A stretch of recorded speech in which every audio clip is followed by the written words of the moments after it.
नमस्कार, मेरा नाम सुनील सोनी है और आप पोलखोल पोस्ट देख रहे हैं। जैसा कि अभी आप देख रहे हैं, हम NH 39 पे खड़े हैं। हालांकि बोलना गलत नहीं हुआ क्योंकि अभी भी अधूरा है, पूरा नहीं हुआ। आज कई साल बीत गए, अगर साल गिनेंगे तो साल कम हो जाएगा। आपने इस रोड में जो देखा होगा, धान बोने का तरीका देखा होगा कि धान कैसे बोया जाता है। लोग रोड पर जो है, जो गड्ढे बने हुए हैं बड़े बड़े, उसमें नाव चलाया गया है। कुछ लोग तो मछली डालते हुए फ़ोटो जो है वायरल किए थे। लेकिन आपको बता दें, बड़े मज़े की बात है कि अब जो मोरवा के लोग हैं, मतलब जो सिंगरौली ज़िले में जो मोरवा के लोग हैं, वो इस रोड पर अपना जन्मदिन मनाने लगे हैं। आइए सीधे जुड़ते हैं हम राजेश सिंह के साथ में और जानने का प्रयास करेंगे क्या इस बार भी जन्मदिन का इसी रोड पे मनेगा कि या तो कहीं होटल में या घर में मनेगा। क्या बोलना चाहेंगे इस रोड को लेकर? बड़ा दुर्भाग्य है कि भारत की आज़ादी के बाद यह शहर ऐसा शहर है कि पूरे देश में 35 से 40% कोयला और बिजली का उत्पादन करता है, लेकिन यह शहर व्यवस्थाओं से पस्त है। सरकारी व्यवस्थाएं यहाँ कुछ नहीं है, न सड़क है, न पानी की व्यवस्था है, न बिजली की व्यवस्था है, न शिक्षा की व्यवस्था है, न स्वास्थ्य की व्यवस्था है। यहाँ के लोग दिन रात अपनी मेहनत करके पूरे देश को रोशन करते हैं। यह ऊर्जाधानी के नाम से जाना जाता है, लेकिन दुर्भाग्य है कि यहाँ चलने के लिए सड़कें भी नहीं है। पिछले 14 साल पहले इस सड़क का टेंडर हुआ था, 14 साल हो गए और सड़क की स्थिति वहीं की वहीं है। जो भी ठेकेदार आता है वह मनमानी करके चला जाता है। इसके पहले का ठेकेदार हम लोगों ने सुना कि 900 करोड़ का टेंडर इस सड़क का हुआ है और 1600 करोड़ आज तक खर्च हो चुके हैं। पैसा जा कहाँ रहा है?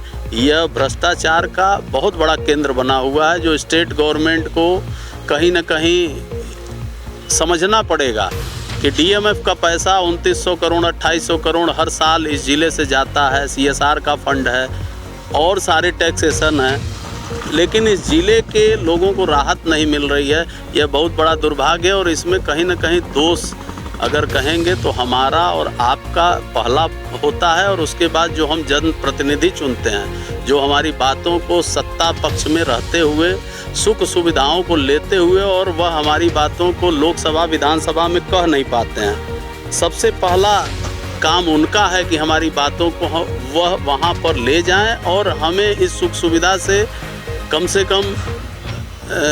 इस सुख सुविधा का लाभ लेने के लिए हमें इन कार्यों को करवाएं। लेकिन कोई भी कार्य इस ज़िले में नहीं होता। आप जनप्रतिनिधियों से पूछेंगे तो वह कभी भगवान भरोसे बोलते हैं, कभी बोलते हैं भगवान का यज्ञ किया जाए। यह बहुत बड़ा दुर्भाग्य है। कहीं ना कहीं अगर देखा जाए तो ज़िले में बहुत सारी कंपनियां हैं और बहुत सारे CSR के मद हैं। एक तो छोटा सा उदाहरण देंगे आपको, बता दें कि थोड़ा बचा ऊँचा नाक था जो NCL ने बचा ली है। जो एक्सप्रेसवे जो है बनकर रेडी है, उससे कहीं ना कहीं अगर देखा जाए तो मोरवा वालों को राहत मिला। उसके विषय में क्या बोलेंगे आप? एक्सप्रेसवे के लिए हमने, आपको याद होगा कि उस समय कांटा मोड़ पे 9 दिन का जन आंदोलन किया था, जिसमें हमारा पहला मुद्दा था यहाँ की गाड़ियों को बंद करने की बात हुई थी। सुप्रीम कोर्ट से अचानक आदेश हुआ कि यहाँ की सारी गाड़ियों को, जो यहाँ का मूल रोजगार है, उसको बंद कर दिया जाए। लेकिन NCL अवैध तरीके से अपनी ट्रांसपोर्टिंग कर रहा था, जिसका विरोध करते हुए हम लोग वहाँ पर बैठे और हमारी पहली मुख्य डिमांड थी कि यहाँ की सड़कों को हमें अलग से कॉरिडोर दिया जाए, ताकि कम से कम जो समाज में एक भ्रांति है कि गाड़ियों की वजह से एक्सीडेंट हो रहा है, प्रदूषण गाड़ियों की वजह से हो रहा है, वह भ्रांति ख़त्म हुई। आज सड़क NCL ने वाकई में, और इसमें मैं सबसे बड़ा योगदान कहूँगा तो भोला सिंह जी का है, जो वर्तमान में CMD हैं। इनके पहले 2 CMD आए और चले गए। हम लोगों की डिमांड पर उन्होंने कोई भी कार्य नहीं किया, लेकिन इनसे हम लोग पहली बार मिले और इन्होंने आश्वासन दिया कि मैं 1 साल के अंदर इस कार्य को करूंगा। लेकिन यह अपने कमिटमेंट के 3 महीने पहले ही इस कार्य को करके हरी झंडी दिखा दिए।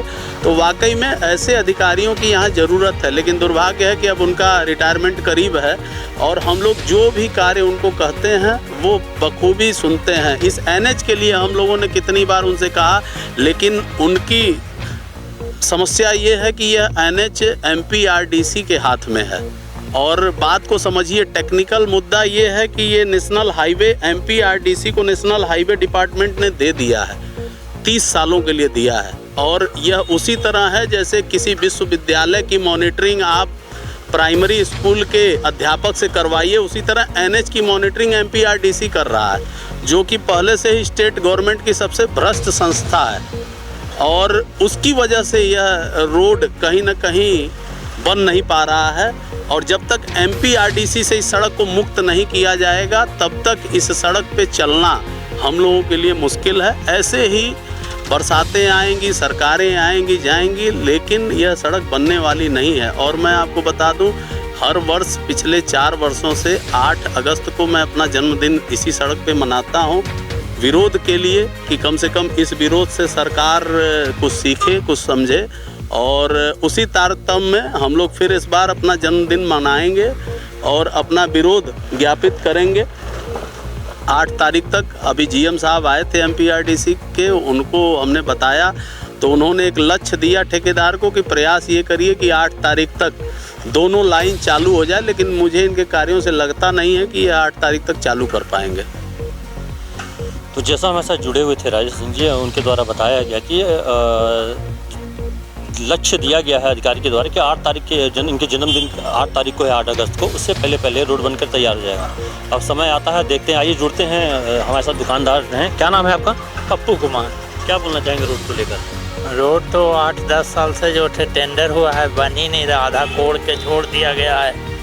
ये नीचा ऊंचा देख ही रहे हैं फोटो चित्र के माध्यम से, और इससे धूल बहुत उड़ता है जो कि लोकल दुकानदार त्रस्त है और आने जाने में भी असुविधा है। आप भी जन्मदिन में इनके सम्मिलित हाँ, सहयोग होते रहते हैं। हाँ, तो जैसा कि आप देख रहे हैं कि रोड की स्थिति जस की तस है।